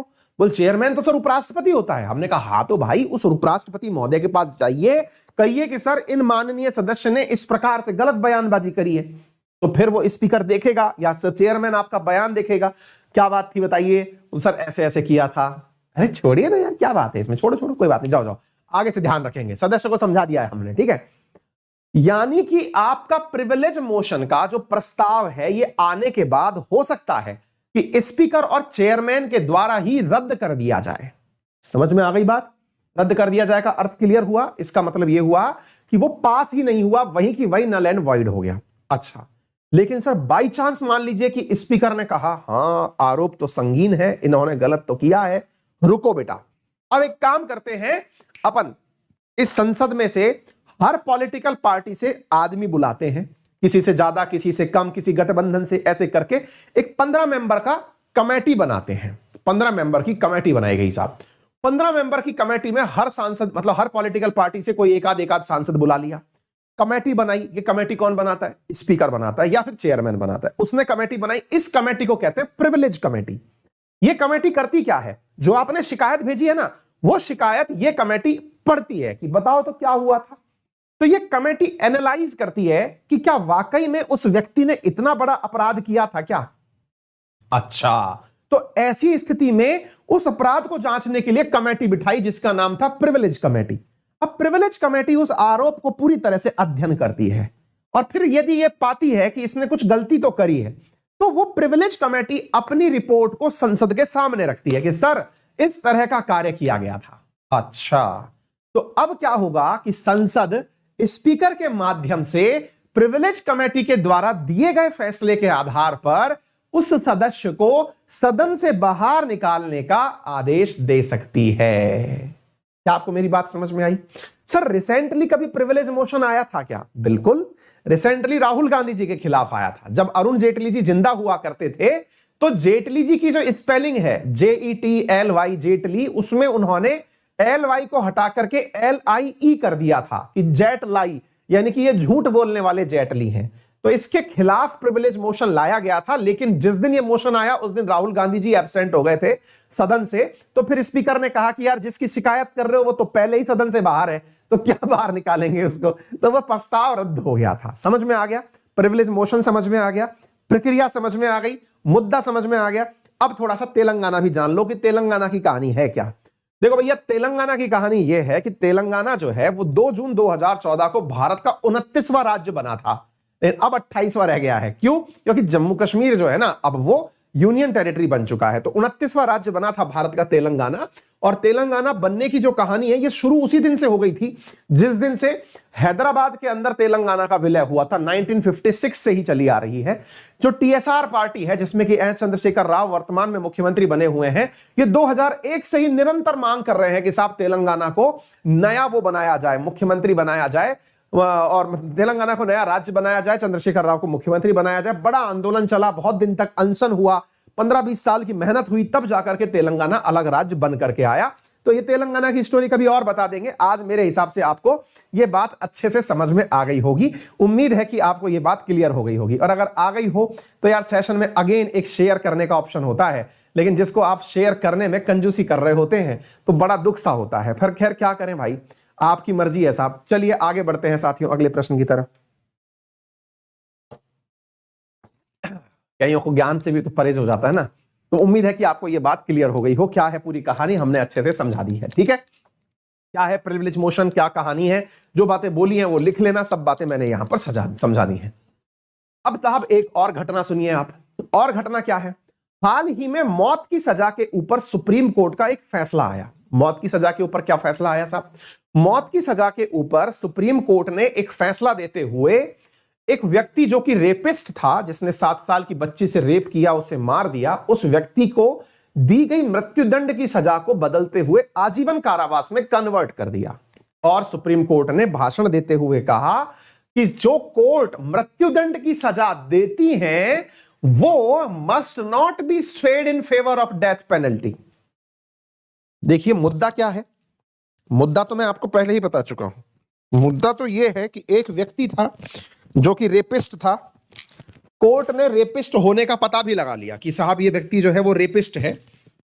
एक मिनट रुकिए, वो व्यक्ति जो है वो रेपिस्ट है, कोर्ट को ये बात पता भी चल गई, सब कुछ सही है। लेकिन मुद्दा ये है कि कोर्ट ने कहा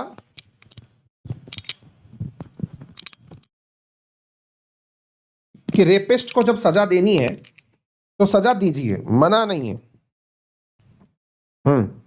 रेपिस्ट को जब सजा देनी है सजा दीजिए, क्योंकि उसने रेप भी किया, 7 साल की बच्ची का रेप किया, साथ में उसकी हत्या कर दी।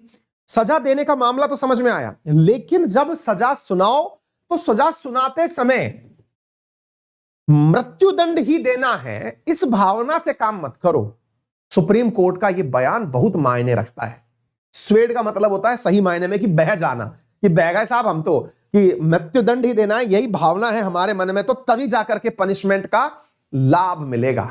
यानी कि सुप्रीम कोर्ट इनडायरेक्टली ये कहना चाह रही है कि मृत्युदंड जो है ना वो सजा के रूप में किसी की मानसिकता बदल देगा। ये विचार आपके दिमाग में हो सकता है, लेकिन इससे कोई फर्क नहीं पड़ा आज तक समाज में। एक तथ्य बताता हूं मैं आपको, उसके बाद हम चर्चा पर पुनः लौटेंगे। एक तथ्य है साथियों, वर्ष 2013 के अंदर मृत्युदंड का प्रावधान जोड़ा गया था।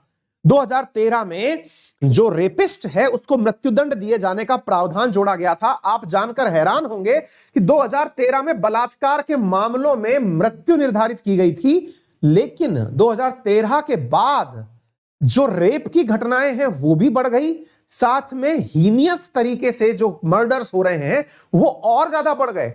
यानी कि अगर आपके मन में यह भाव है कि साहब किसी को मृत्युदंड दे दिया तो व्यक्ति सुधर जाएगा, समाज सुधर जाएगा, तो आंकड़ा पढ़ लीजिए, कहता है कि वर्ष 2013 में बलात्कार के मामलों में मृत्यु निर्धारित की गई थी आईपीसी की धारा 376 ए के तहत, फिर भी आमतौर पर बलात्कार की घटनाएं सामने आती रहती हैं। वास्तव में बलात्कार की क्रूरता तो अब कई गुना बढ़ गई है। यह किसी को यह सोचने के लिए मजबूर करता है कि अपराध के लिए मृत्युदंड प्रभावी निवारक है। यदि आपको यह लगता है कि मृत्युदंड देने से निवारण हो जाएगा, तो आपका अब क्रॉस आर्ग्यूमेंट आएगा। क्या क्रॉस आर्ग्यूमेंट आएगा? तो उस आदमी को जिंदा रख के भी क्या करें जिसने 7 साल की बच्ची से रेप किया, जिसने उसे मार दिया। तो फिर से एक पक्ष और विपक्ष पैदा होता है। ऐसे व्यक्ति को तो समाज में रहने का हक ही नहीं है। इसको रख करके कर क्या लीजिएगा? उसको मृत्युदंड नहीं देंगे, 30 साल तक बिठा करके खिलाएंगे उसको, कानून इसको बिठा करके आप रखेंगे अपने जेल के अंदर, इतने साल तक उसकी केयर करेंगे। इससे अच्छा है कि निपटा दीजिए, मार दीजिए उसको। तो ये जो पॉलिसी है ना, जो उसको मार दीजिए, खत्म कर दीजिए, सरकार का कहना, मतलब सुप्रीम कोर्ट का कहना है कि मृत्युदंड किसी की सोच को मार नहीं सकता। आपको यदि यह लगता है कि किसी को फांसी पर लटका दिया तो आपका न्याय हो गया क्योंकि आपने बदला ले लिया, लेकिन इससे अगर समाज पर असर नहीं पड़ रहा है, बोले बताइए पीड़ित ज्यादा समय तक कौन होगा? मैं आपको एक बात बताता हूं साथियों, पता नहीं आपको इस बात से कितना मतलब होगा। आप एक बात बताइए, मैं इसको अलग अंदाज में लेता हूं, हालांकि इसका कंपैरिजन करना बहुत मुश्किल है, लेकिन फिर भी एक छोटा सा उदाहरण लेता हूं। मैंने आपको किसी बात के लिए डांट दिया, किसी बात के लिए मैंने आपको अपशब्द बोल दिए। अब अपशब्द बोलने के बाद में मेरे मन में तो कुंठा आई ही आई, आपने चूंकि सुन लिया तो आपके मन में भी कुंठा आई। दोनों लोग परेशान चल रहे हैं, तब तक परेशान चल रहे हैं जब तक इस विषय पर पुनः चर्चा नहीं हो जाती। देखो एक बात को समझना, यदि आपने किसी के साथ भी कुछ भी गलत किया तो गलत करने की जो पीड़ा है वो हर व्यक्ति में होती है। आपको अगर मैं पनिशमेंट दे दूं ना, थप्पड़ मार करके सेट कर दिया, चल जा अब तू फ्री है, अब तू तेरे अपराध से फ्री है, थप्पड़ मार के फ्री कर दिया, तो शायद मैं आपकी सोच को ना मार पाऊं, लेकिन आपको प्रायश्चित के साथ तड़पता हुआ छोड़ दूं, अगर मैं आपको इस घुटन के साथ जोड़ता हुआ छोड़ दूं कि आपके समाज का हर व्यक्ति, आपको जेल में बैठा हुआ हर व्यक्ति बार बार कोस रहा है कि तुम इतने गिरे हुए इंसान हो कि तुमने एक 7 साल की बच्ची से रेप किया और उसे मार दिया, यह मृत्युदंड से भी ज्यादा अपराध है। इसलिए कई बार तो अपराधी खुद मृत्युदंड मांगते हैं कि हमें मृत्युदंड दे दीजिए, हम मरना चाहते हैं। कई अपराधी खुद सुसाइड करने की टेंडेंसी रखते हैं, जो हीनियस क्राइम के अंदर जेल में है, वो कई बार खुद अटेम्प्ट करते हैं, जबकि पुलिस उनको रोकती है कि नहीं तुम्हें बेटा मरने नहीं देंगे, तुम्हें सड़ने देना है, तुम्हें इसी प्रकार से तड़पने देना है। क्योंकि असल मायने में उस व्यक्ति ने जब क्राइम किया था उस समय उसकी स्थिति अलग थी। जब वो जेल में है, जिस समय ना तो वो समाज के बीच में है, अब वो उन लोगों के बीच में है जो रोज पनिशमेंट दे रहे हैं, रोज उसको प्रताड़ित कर रहे हैं। ये पश्चाताप है प्रायश्चित करने का, ये इससे अच्छा सॉल्यूशन कुछ नहीं हो सकता। यानी कि अगर आपको सोच बदलनी है ना, तो सोच बदलने के लिए पनिशमेंट देके निपटना कि चलो मृत्युदंड दे दिया हो गया काम, इसके बारे में कोर्ट ने कहा है। ये मैं नहीं कह रहा हूं, आप सुन लीजिए। तो सरकार मतलब कोर्ट ने अपने निर्णय के अंदर कहा 3 जजेस की बेंच बैठी, जिसके अंदर जस्टिस AM कानविलकर ने कहा His unblemished jail conduct and having a family of wife, children and aged father would also indicate towards the probability of his reformation।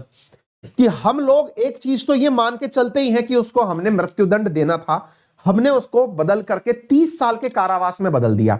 हम ये नहीं कह रहे कि उस व्यक्ति को मुक्त कर दिया गया है, जी नहीं, हमने उसका जो मृत्युदंड है उसे कम्यूट कर दिया है। हमने उसकी सजा को मृत्युदंड से यानी फांसी से बदल करके 30 साल जेल में कन्वर्ट कर दिया है। 35 साल के व्यक्ति ने अपराध किया, 23 साल वो जेल में रहेगा, 65 साल की एज तक वो पहले तो इस कुंठा में जिएगा, साथ में चूंकि उसके परिवार भी है, उसके बच्चे हैं, बीवी हैं, सब हैं, उनकी वजह से हो सकता है कि फिर वो रिफॉर्म हो जाए, उसके अंदर से वो जो चीज है वो चीज खत्म हो जाए। जो ये वाला तड़प है ना, कई बार आपने देखा होगा, मैं कई बार आपको ये कंसेप्ट पढ़ा चुका हूं, इच्छा मृत्यु, अगर आपको याद हो, लोग जो कष्ट में होते हैं वो इच्छा मृत्यु डिमांड करते हैं, साहब हमें मर जाने दो, हमको कष्ट में नहीं जीना। अपराधी के साथ ये जो बर्ताव है ना, ये उसको बदलता भी है और समाज को भी मैसेज देता है, क्योंकि उसकी वजह से समाज में हर दिन मैसेज जा रहा है। एक व्यक्ति जिस दिन खत्म हो गया उसकी न्यूज भी खत्म हो गई, लेकिन एक व्यक्ति जिंदा है, तड़प रहा है, जेल में बंद है, उसकी चर्चा लगातार होती रहती है। समझ में आ रही है बात? तो ये तथ्यात्मक जानकारी जो सुप्रीम कोर्ट का स्टैंड है, मैंने वो आपको समझाने का प्रयास किया है कि आप डेथ पेनल्टी के केस में जो है ना, वो पूरी तरह से बैठ मत जाइए कि हमको फांसी ही देनी है। ये यहां पर इस बात को समझाया गया है। अच्छा, इसके साथ में मैं कुछ आपको बातें और बताना चाहता हूं। मैं ये नहीं कह रहा कि मृत्युदंड के पक्ष में तर्क नहीं है, खूब सारे तर्क हैं। सबसे बड़ा तर्क तो प्रतिशोध ही है कि सर जिसके साथ ये घटना हुई है, यानी कि जिस परिवार पर ये बीती है बात कि उनकी बच्ची के साथ कुछ गलत हुआ, उनकी आत्मा को शांति मिलती है जब किसी दुष्कर्मी को फांसी दे दी जाती है। बिल्कुल सही है। यह प्रतिशोध के लिए तो बहुत अच्छा टर्म है कि आप किसी को मृत्यु दंड दे दीजिए। दूसरा, इसकी वजह से यह माना जाता है कि अब कम से कम वो हत्यारा या फिर वो रेपिस्ट समाज में अब दोबारा यहां नहीं आएगा जेल से रिहा होकर के। तो ऐसी स्थिति में निवारण भी हो गया इस प्रकार के लोगों का। लेकिन साथियों याद रखिए, आप व्यक्ति नहीं सोच को मारने का विचार करिए। व्यक्ति मारेंगे, सोच जिंदा है तो कोई और राक्षस पैदा हो जाएगा। यहां पर जो सोचने की बात है वो सोच मारने की है। मेरे प्यारे साथियों, मृत्युदंड के विपक्ष में क्या है तो मैंने आपको तर्क बता दिया कि 2013 में बलात्कार में मृत्युदंड जोड़ा गया था, लेकिन उसके बाद से तो अपराध और गंभीर हो गए।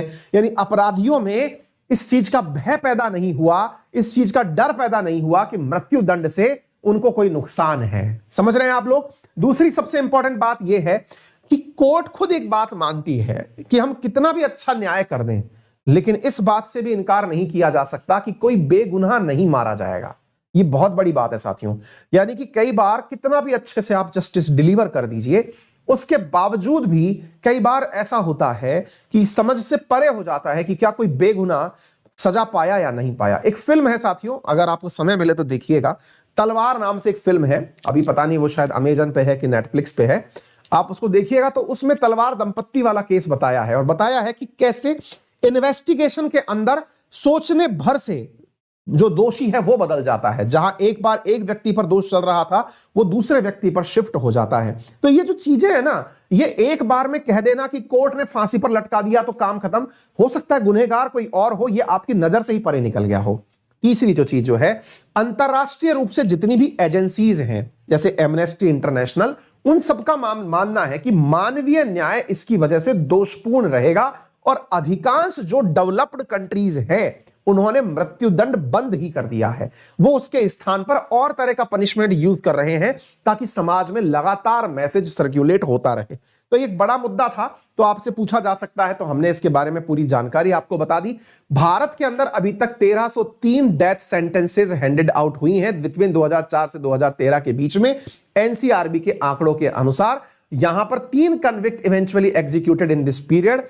3751 death sentence commuted to life imprisonment. इतने सारे लोगों को जो है वो लाइफ इंप्रिजनमेंट में बदल दिया गया। यानी इंडिया डेथ पेनल्टी के मामले में स्ट्रिक्ट कंट्रीज में नहीं आता कि साहब सजा हो गई तो सजा दे दी। तो मैंने आपको ये दोनों बातें बता दी, supporting the death penalty and against the death penalty. क्या क्या विचार हो सकते हैं, आपके अपने विचार हो सकते हैं, मैं उससे इनकार नहीं कर सकता, लेकिन मैंने जो आपको जानकारी दी है कोर्ट के द्वारा दी गई जानकारी है, ठीक है ना।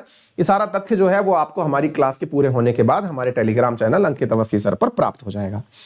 इसी के साथ साथ साथियों एक और जानकारी जो सरकार के द्वारा संसद के अंदर दी गई, और क्या जानकारी दी गई कि कोरोना काल में बेरोजगारी के चलते महाराष्ट्र और यूपी में सुसाइड के मामले बढ़े। क्या है ये मामला, आइए हम चर्चा करते हैं। एनसीआरबी के रिकॉर्ड आंकड़े प्राप्त हुए जिसमें कि बेरोजगारी के कारण मरने वाले लोगों की जो संख्या है वो 3548 रही 2020 में। ऐसा डेटा सरकार के द्वारा राज्यसभा में एक रिपोर्ट के माध्यम से शेयर किया गया। Suicide among unemployed people crossed 3000 2020 Covid year, ऐसा सरकार ने राज्यसभा में डेटा दिया है। 2019 के मुकाबले 2020 में सरकार ने पाया कि कोविड काल में जो लोग बेरोजगार हुए और बेरोजगारी के कारण जिन्होंने आत्महत्या का रास्ता चुना, उनकी संख्या रिकॉर्ड बढ़ गई। यह सरकार को खुद पता है ये आंकड़ा। आपको लगता है कि सरकार से छूटा हुआ है? सरकार ने तो बकायदा नेशनल क्राइम रिकॉर्ड ब्यूरो का डेटा पूरी राज्यसभा के सामने पेश किया और बताया कि 3500 लोगों ने सुसाइड की अनएम्प्लॉयमेंट के कारण 2020 में, और साथ में यह भी बताया कि 2020 के अंदर जो लोग सुसाइड करने वाले थे उनकी संख्या 1.53 लाख कुल मिलाकर रही। बेरोजगारी के कारण 3500 रही है तो एक आंकड़ा है, कुल संख्या 1.5 लाख लोगों की रही जिन्होंने आत्महत्या की। अब आप पूछेंगे सर ये नंबर कितना है, ज्यादा है कि कम है? एक साल में 1.5 लाख लोगों का मरना, मेरे प्यारे साथियों, कोरोना काल में भी सरकार इतना आंकड़ा कोरोना से मरने वालों का भी दिखाने में डरती है। कि इतने लोग कोरोना से मरे, सोच के देखिए इतने लोग आत्महत्या करके मर गए। मतलब समझ रहे हैं आप, अगर ऐसा इतने बड़े देश में हो रहा है तो निश्चित ही अवसाद का कोई बहुत बड़ा कारण है। यही कारण है कि बजट के दौरान इस बार आपने एक न्यूज पढ़ी होगी, मैंने भी पढ़ाई है, और वो ये है कि सरकार के द्वारा national tele mental health care programme शुरू किया गया है। National tele mental health programme, जिसके अंतर्गत हर जिला लेवल पर एक इस प्रकार की व्यवस्था की गई है जहां टेलीफोनिकली 24/7 आपकी काउंसलिंग के लिए लोग उपलब्ध हैं। साथियों, असल में मानसिक अवसाद किसी को सुसाइड के लिए प्रेरित अगर कर रहा है तो उसका समाधान है कि उसकी प्रॉपर तरीके से काउंसलिंग की जाए, और उसकी काउंसलिंग के लिए यह इंपॉर्टेंट फैक्टर है national tele mental health programme, जिसको कि सरकार के द्वारा ये शुरू किया गया। लेकिन हम आएंगे, लेकिन कुछ डेटा आपके साथ और शेयर कर देते हैं, वो डेटा भी देख लीजिएगा मेरे प्यारे साथियों। सरकार के जो डेटा हैं उसमें हमने यह बात आपको बता दी, साथ में ये नित्यानंद राय जी के द्वारा दी गई रिपोर्ट थी। इनके द्वारा जो दी गई रिपोर्ट है, इसमें ये जो पता चला है कि सबसे ज्यादा जो लोग अनएम्प्लॉयमेंट के कारण मरे वो कर्नाटक में थे, इसके बाद में महाराष्ट्र में थे, इसके बाद तमिलनाडु में थे, फिर उत्तर प्रदेश में थे। तो सबसे ज्यादा अनएम्प्लॉयमेंट के कारण लोगों ने जहां सुसाइड किया वो था कर्नाटका। इसके साथ साथ साथियों, बैंकरप्सी के कारण जिन लोगों ने सुसाइड सबसे ज्यादा किया वो महाराष्ट्र में है। 1341 लोगों ने बैंकरप्सी यानी बैंक के कारण सुसाइड किया। अगर हम तमिलनाडु की बात करें तो वहां पर सबसे ज्यादा, मतलब except Tamil Nadu, other state usually account for most farmer suicide. ठीक है ना, ये तथ्यात्मक जानकारी है। इसके बाद में सवाल बनता है कि साहब एक बात बताइए, सरकार को अगर पता है कि ऐसा होता है तो कोई समाधान निकाला है क्या इसका? यस, सरकार ने जब यह जानकारी प्राप्त करी तो इसके बाद में नेशनल मेंटल हेल्थ प्रोग्राम नाम से योजना शुरू की, जो कि आपको पता होना चाहिए। इसके साथ साथ सरकार ने डिस्ट्रिक्ट मेंटल हेल्थ प्रोग्राम 692 जिलों के अंदर, जो भारत के कुल जिले हैं उनके अंदर मेरे प्यारे साथियों, डिस्ट्रिक्ट मेंटल हेल्थ प्रोग्राम शुरू किया, जिसके माध्यम से life skill training, counselling in schools and colleges, work place पर stress management, mental health service such as prevention, promotion, long term continuing age care आदि कार्यक्रम शुरू किए गए। साथ में रोजगार को बढ़ाने के लिए सरकार के द्वारा आत्मनिर्भर Rozgar Yojana, Pradhanmantri employment generation programme, national career service, job matching, Pandit Deendayal Upadhyay Gramin Kaushal Yojana, Mahatma Gandhi national rural employment guarantee scheme, Pradhanmantri Kaushal विकास योजना, दीनदयाल अंत्योदय योजना, नेशनल अर्बन लाइवलीहुड मिशन जैसे कार्यक्रम शुरू किए गए। तो यह तथ्यात्मक जानकारी है, लेकिन आपके आंसर के अंदर लिखने में बहुत ज्यादा काम आएगी, क्योंकि आपके पेपर में जो सोशल इश्यूज वाला जो पेपर का सेक्शन है वहां पर यह बहुत ज्यादा महत्वपूर्ण विषय है। आप इसे गंभीरता से लें, ठीक है। तो उम्मीद है कि आप सभी साथियों को यह जानकारी समझ में आई होगी। अगर आ रही हो तो सेशन को शेयर करने का कष्ट करते रहें। सेशन समझ में आ रहा हो तो लाइक करें। और आज सुबह 10:15 बजे आपका एक टेस्ट है, जिसका लिंक कमेंट बॉक्स में अभी से पिन है, और एक कमेंट जो क्लास खत्म हो जाएगी इसके बाद भी आपके कमेंट बॉक्स में पिन रहेगा, आप उस पर जाएं। 10:15 पर 15 मिनट का टेस्ट है। अंकित 10 रेफरल कोड लगा के एनरोल करें और उसके विनर बने तो आपको एक उसी टेस्ट के अंदर 15 मिनट के अंदर 1500 रुपए का गिफ्ट वाउचर जीतने का मौका मिलता है। शाम को 6 बजे मेरी स्पेशल क्लासेस शुरू हो चुकी हैं, आप उनमें पार्टिसिपेट कर सकते हैं। नेक्स्ट क्वेश्चन जो इंफॉर्मेटिव है कि हाल ही में दुनिया का सबसे बड़ा इग्लू कैफे, इग्लू बोले तो बर्फ के अंदर घर बना दिया गया, वो गुलमर्ग के अंदर बना है।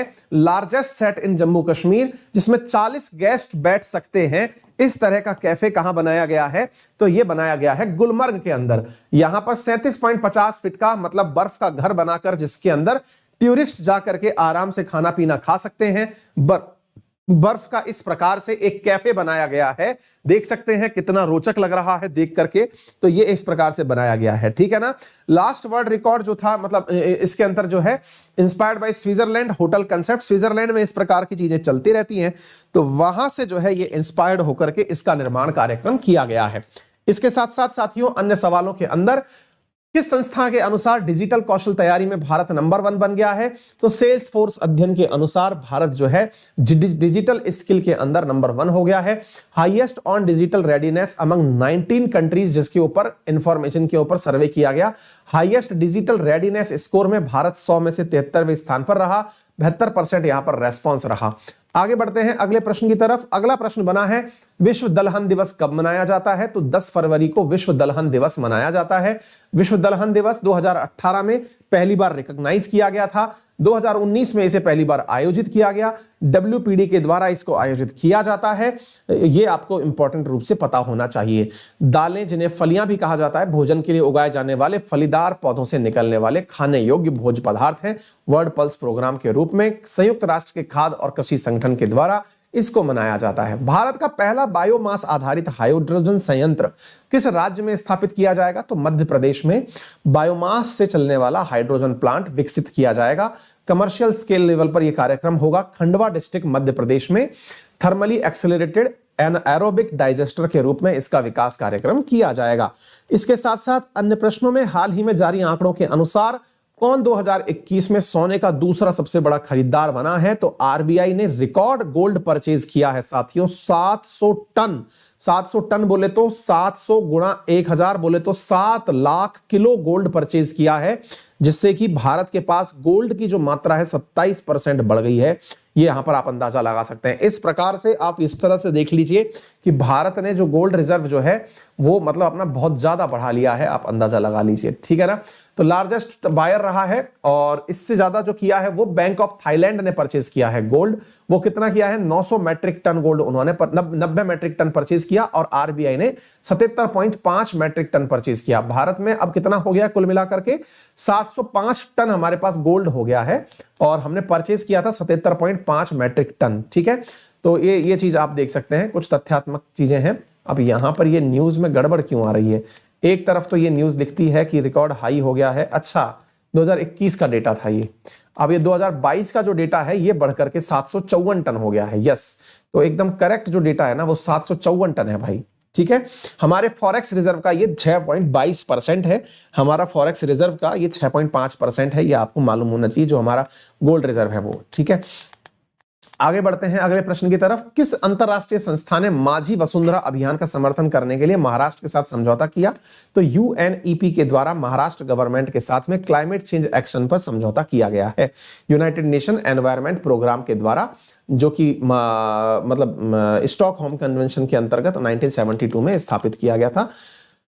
किस राजनेता को हाल ही में 18वें स्वर्गीय माधवराव लिमये पुरस्कार से सम्मानित किया गया? तो नितिन गडकरी जी को माधवराव लिमये अवार्ड से सम्मानित किया गया है। यूनियन ट्रांसपोर्ट मिनिस्टर हैं, इनको एमपी के द्वारा ये पुरस्कार दिया गया है। आगे बढ़ते हैं। हाल ही में किस सुरंग को वर्ल्ड बुक ऑफ रिकॉर्ड्स के अंदर 10,000 फीट के ऊपर दुनिया की सबसे लंबी राजमार्ग सुरंग के रूप में प्रमाणित किया गया है? तो अटल टनल जो है लॉन्गेस्ट हाईवे टनल के रूप में इसको बुक रिकॉर्ड के अंदर दर्ज किया गया है। रोहतांग पास के अंदर सोलांग वैली से सिसु को जोड़ने वाली 46 किलोमीटर के अराउंड 46 किलोमीटर की दूरी इसकी वजह से 15 मिनट में कवर हो जाती है। ये जो है 9.02 किलोमीटर की टनल है और इतनी ऊंचाई पर जो है ये सबसे ऊंची टनल मानी गई, सबसे लंबी टनल मानी गई है, जो कि धरती से समुद्र तल से 3000 मीटर की ऊंचाई पर है, ठीक है। रोहतांग पास के अंदर ये बनाई गई है, पीर पांचल रेंजेस के अंदर ये बनाई गई है। आगे बढ़ते हैं साथियों अगले प्रश्न की तरफ। अगला प्रश्न है, हाल ही में किसे एसएससी का नया अध्यक्ष नियुक्त किया गया है? तो एस किशोर को रिसेंटली हाल ही में एसएससी का नया वो नियुक्त किया गया है, एस किशोर। और ये 1989 बैच के आईएएस ऑफिसर हैं, वेस्ट बंगाल कैडर से आते हैं। स्टाफ सिलेक्शन कमीशन के अंदर इनको नियुक्त किया गया है। एसएससी का गठन 4 नवंबर 1975 को हुआ था। ये तथ्यात्मक जानकारी आपको पता होनी चाहिए। और आखिरी सवाल, इसरो ने 11 जो है वो परिक्रमा मैन्यूवरिंग करने वाले इसरो के द्वारा सैटेलाइट्स हाल ही के अंदर डिसेबल किए गए हैं, इनसैट 4B के, है ना, क्योंकि ये मतलब डिकमीशन होने के बाद में, क्योंकि इनको रिटायर्ड कर दिया गया था तो इनको डिकमीशन भी कर दिया गया है, ठीक है। इसके ऊपर एक बड़ी न्यूज भी ले लेंगे। 6 फरवरी से 12 फरवरी के बीच में इंटरनेशनल डेवलपमेंट वीक, 11 फरवरी वर्ल्ड डे फॉर सिक्स मनाई जाती है, 11 फरवरी international day for women and girl and science. Referral code Ankit 10 जिसका यूज करके 10% डिस्काउंट आप प्राप्त करें। यूपीएससी राइज टेस्ट है 10:15 पर, सभी लोग इसे जरूर ज्वाइन कर लें। फ्री टेस्ट है, मेरा रेफरल कोड अंकित 10 लगा के ज्वाइन कर सकते हैं। यूपीएससी कैटेगरी के अंदर अब टेस्ट सीरीज शुरू हो चुकी है, बहुत ही इंपॉर्टेंट है, नया प्रोडक्ट है। आप 16 तारीख तक अगर इस टेस्ट सीरीज को ज्वाइन करते हैं तो 3149 रुपए में आपको 28 टेस्ट दिए जा रहे हैं। 4409 रुपए में 56 टेस्ट आपको दिए जा रहे हैं। अगर सब्सक्रिप्शन परचेज करते हैं प्लस कॉम्बो का जीएस मेंस और मतलब जो ऑप्शनल है उसके समेत, तो आपको 51,471 रुपए के अंदर 12 महीने का कोर्स मिल जा रहा है। अगर आइकॉनिक प्लान देखते हैं तो 76,000 रुपए में है, जिस आइकॉनिक प्लान में आप जो है पर्सनल मेंटरशिप अलग से प्राप्त करते हैं और ये सारी लोन फैसिलिटीज भी अनअकैडमी पर उपलब्ध हैं। 0% इंटरेस्ट रेट के साथ में आपको लोन उपलब्ध होता है, जो कि 2 घंटे के अंदर अंदर अप्रूव कर दिया जाता है। फिलहाल के लिए इतना ही। अपना ख्याल रखें, बड़ों का सम्मान करें, छोटों को प्यार दें, अपना व्यक्तित्व इस प्रकार से विकसित करें कि महिलाएं आपके साथ सुरक्षित महसूस करें। धन्यवाद।